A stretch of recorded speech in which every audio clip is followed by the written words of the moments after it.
Hello everyone and welcome back to the channel for another video. So in today's video I am going to be showing you two different ways you can decorate with Jumbeaux's Cafe that has come to the premium shop this week. This is a building from Zootopia and I wanted to create two different designs in two different locations so that I could kind of cater to people that didn't have the DLC, as obviously a lot of people look at this house skin and initially think this would work really well in the glittering dunes in Eternity Isle, but I know some of you don't have the DLC, so I wanted to kind of do a build that would cater to both sides. Obviously I do use DLC items in both, but you could just swap those out for other things. So I did a version in the Sunlit Plateau as well as a version in the glittering dunes to show you two different ways that you can decorate with this cafe and create a really cute and cozy spot using it. So let's get started. So the first design we're starting with is in the Sunlit Plateau. My plateau is not decorated at the moment, so I kind of just did this in a random spot just to kind of show you a way you could place it.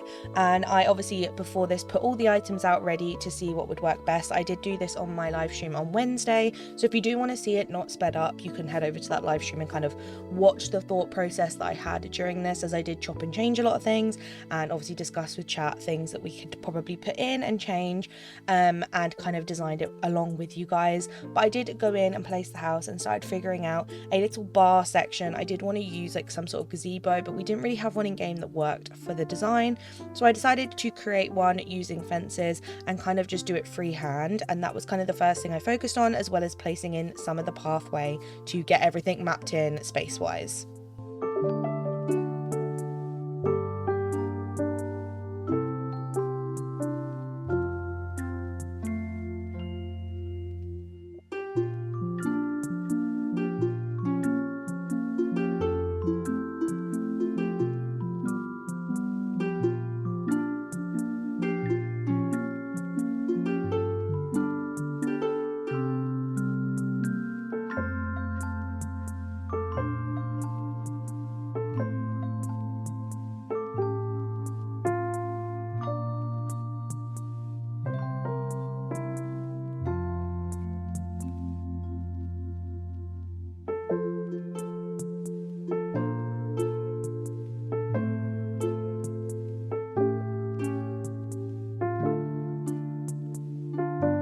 Now once I'd placed in the kind of wood slabs that are from the DLC in for the pathway, these could easily be changed out for a different kind of pathing. You could use Touch of Magic rugs, you could use the rock spots in the kind of like foliage menu, but once I placed those in, I added some of the sun-baked unbordered road underneath, just to obviously make it stand out more and kind of cover that grass up so that it was a bit more bold and clear where the pathway is going to be. And I will go in later on and add some plants and things like that around the edge of the path so it blends in more naturally. And then I started figuring out what other items I wanted to use. I did debate for ages whether I wanted to use this Lion King rug under the bar or if I wanted to use the Touch of Magic like wood decking I'd created. As you can see, I go in and out and change this a lot of times. I apologize, but it's because I was asking chat like, what do you think we should do? So we changed it up a lot, and then I added in some of the seating area on the right of the cafe. I wanted to go for a really nice kind of like warm jungly kind of feel, so I added in some of the Encanto casita chairs as well as the tables, and then I created a little kind of like storage area behind with like a trash can and stuff like that to make it look like a kind of functional area you'd have next to a cafe. And then I started continuing mapping out the bar section and kind of figuring out how I wanted to do it and what flooring I wanted to use.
Now, as this is in sunlit, I wanted to give it kind of a jungly kind of look to go with the vibe of the biome. And as you'll see later on when we do the desert version of this, I kind of change up for the desert. There are some items that I use in both because I feel like they just match the cafe beautifully, but this one definitely had more of a jungle feel, so I included the lagoon that we have in the back just to be a really nice kind of centerpiece decoration, and added in some of the vine walls and things like that behind the bar, which eventually will be covered by like trees surrounding it. As you'll see as we go later on, I'll add a lot of trees around this to kind of give it that jungle feel, as though you kind of discovered the cafe in the middle of the trees. But for now it does look a bit out of place, so trust the process, we will get there. But then I start adding in some of the other furniture I know I want to use. I'm not going to end up using all this furniture that I did lay out, but I did add some stuff into the bar, such as a coffee machine and one of the new ice coolers, as well as the Tiana Star Path little bakery thing. I feel like these just are really nice to kind of make it look like a functional bar. And then I added in a lot of other ice cream machines, different little picky items to kind of fill it up and really give a lot of character to the whole area surrounding it, as well as include some items that obviously made complete sense to go with the cafe.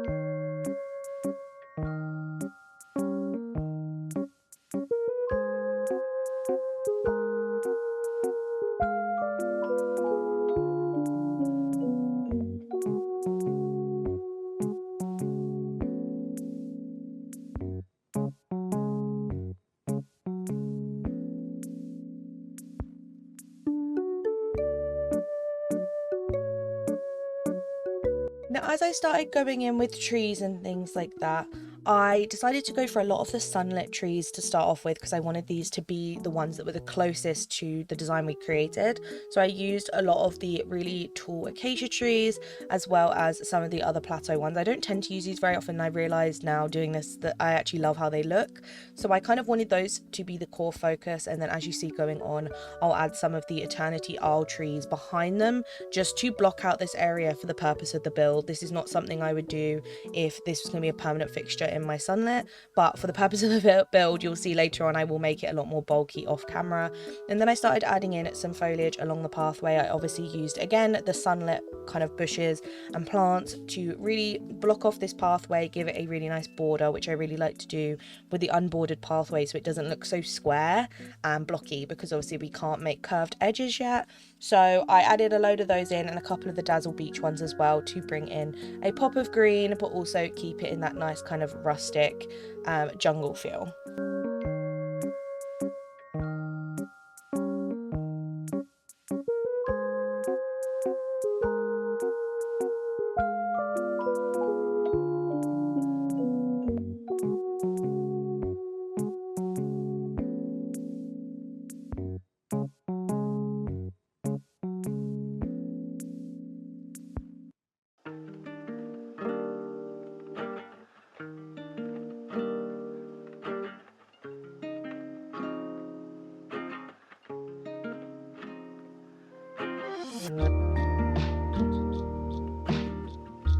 To fill some of the open areas, I added in some Sunlit Plateau grass, as well as some of the bracken, to give it an overgrown look before finishing up.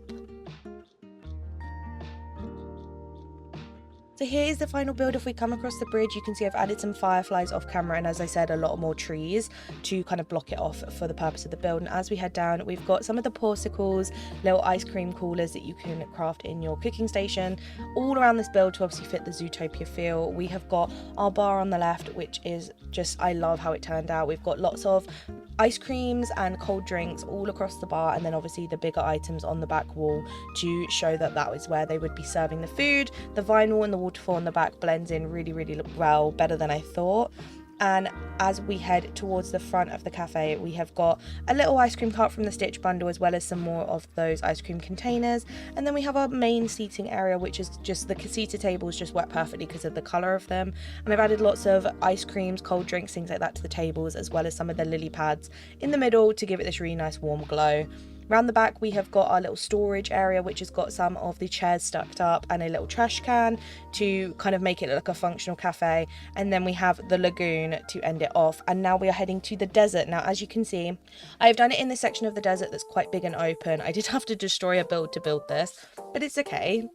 We have to do these things sometimes. And as you can see, I've placed out a lot of furniture in here. I wasn't too sure what I wanted to use because I wanted to keep the vibe quite different to the first build to give you guys a kind of very different alternative. There are some things that are the same, like I said, but for the most part I wanted to keep it different. So I started off by placing in the bigger items, such as one of the market stalls to be this little seating area next to the cafe, and added in some of the new agrabah stalls as well around the build.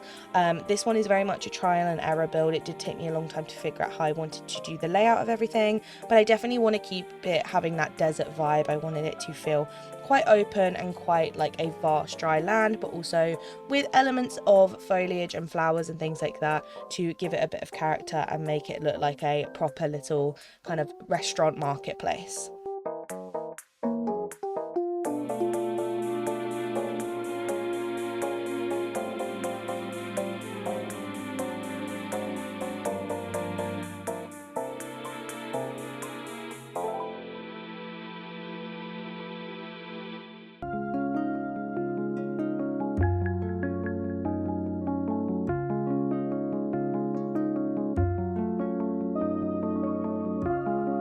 Now, as this is quite a big location, I did change my actual home in Eternity Isle to the cafe so that I could have two of them in this build. I was debating using a different house skin completely, but I just felt like none of them really worked very well. So I felt like using two of the same one would just kind of make it be a lot more symmetrical and work really well. Another alternative would be the Desert Palace. I personally just felt like it didn't quite fit, but I'm sure there's someone out there who could use that and do it much better than I would have, because I just personally felt like doing the two cafes fit more of the style that I was going for personally in the build. And once I kind of figured those out, I then added in again some of the little wood plank pathways, as I feel like they match perfectly, and started figuring out the layout of the rest of the build. I knew I wanted to have a couple of seating areas in here, and actually I wanted to have a little campsite at the back left corner, just to kind of feel like the people who are running the market stalls in the cafe maybe live here or hang out here during the hot summer days. So I added in a couple of tents as well as the new bonfire and some seating to create this little campsite area next to the rest of the market stalls and make it feel very lived in.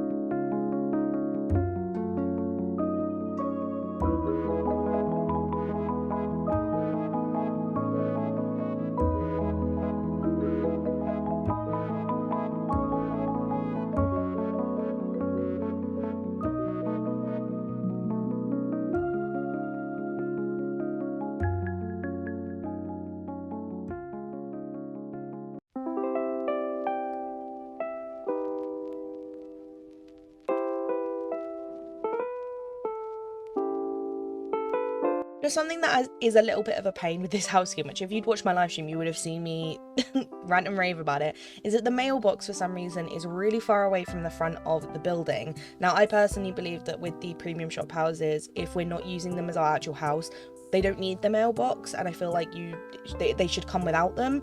But what I did to combat the fact that this mailbox is quite far away and really stands out like a sore thumb is actually that if you put an item over it, it clips in, which means that bigger, taller items can actually cover it. So I used the shave ice cart we got from the Stitch bundle to cover the mailboxes in both the Sunlit build and this build, which thank you to Kishi, who was in my live stream, who actually told me you can clip things into the mailbox, it solves all your problems. So I did that in this build to kind of cover that over. So that is a good tip if you do want to cover over that mailbox, that you can use taller items to do so. Once I'd kind of figured that out, I then added in some more pathways along the rest of the build, added in some more furniture dotted about, and kind of started blocking out the outer edges of the build to make sure I had the structure down before I started adding in any smaller items.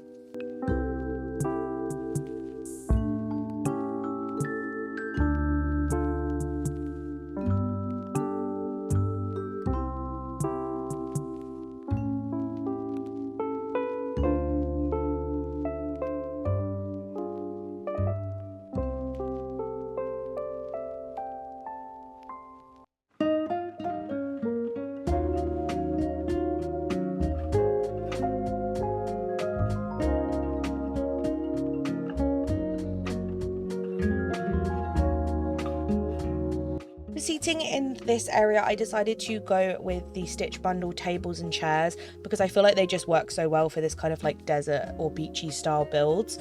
So I decided to go with those in this one instead, but stuck to the casita tables with the Lion King benches in this little market area, as well as some of the Lilo and Stitch benches further up. So there's a lot of seating in this build, which I feel like makes sense for the fact that there's two buildings, as well as how big this space is compared to the Sunlit build.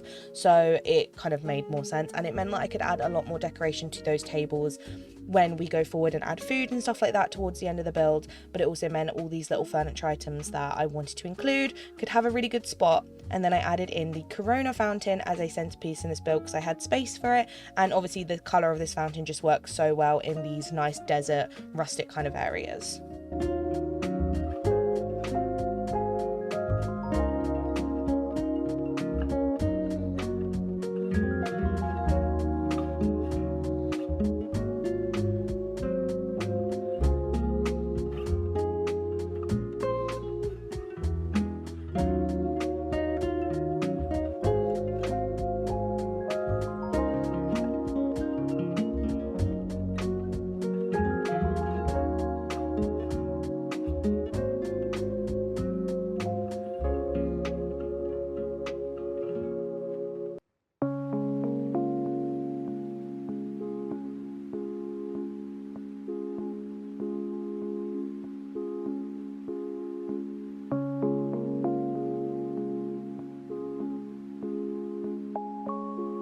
For lighting in the build, I wanted to go with a combination of different warm yellow lightings to fit the desert feel. I did originally add, as you can see, these craftable tiki torches along the path, and as you'll see in the final walkthrough, I actually changed these out for the floor version, like the short ones, as these ones just looked a bit out of place, which you'll see at the end. And then I started going in with foliage, and as it is a desert, there's not going to be a huge amount of foliage because I did want it to still feel quite barren, but around the edges I did include some ferns as well as some of the Eternity Owl plants and a couple of the Sunlit Plateau bushes and things like that to at least give the border some sort of overgrown feel, but the center of the build stays very barren, just to obviously really accentuate the desert feel to it.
Now around the centres of the more barren areas, I added in some cacti and things like that, as well as extended the lighting around and kind of blocked out those outer edges.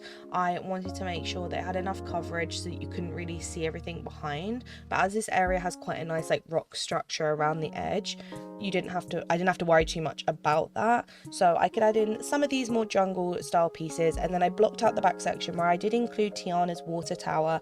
I faced it the opposite way so that you couldn't really see the crown, it was kind of more hidden, so it looked a bit more like a traditional rustic water tower, less so like a kind of princess themed one.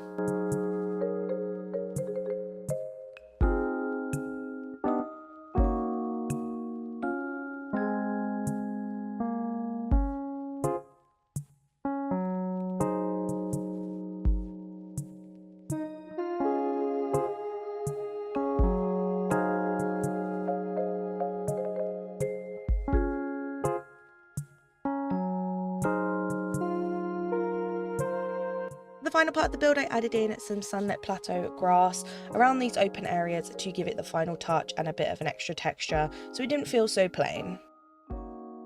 It is the final build in the Sunlit. As you can see, I've put the smaller tiki torches along the pathway. That was the change that I made off camera. Along the right hand side, we've got a little bench seating area, and then we've got some stalls containing some different ice creams and one of the Lilo and Stitch veggie and fruit stalls to kind of be at the edge of this, to kind of continue the market feel from the previous area that you're just coming from, which is my giant market. As you look on the left, we've obviously got our first cafe. I've added in some of the portico little coolers again and added some ice cream to these 2 table spots, as well as added obviously lots of ice cream onto the bar to kind of match these bigger items as well, which is just a much smaller scale one than in my Sunlit build, but was still kind of a focus in here as well. Heading down the rock path, we get to the centre of the main boardwalk bit, which is our Corona fountain, which just matches beautifully in here. The colour of the stone on it just works really, really well.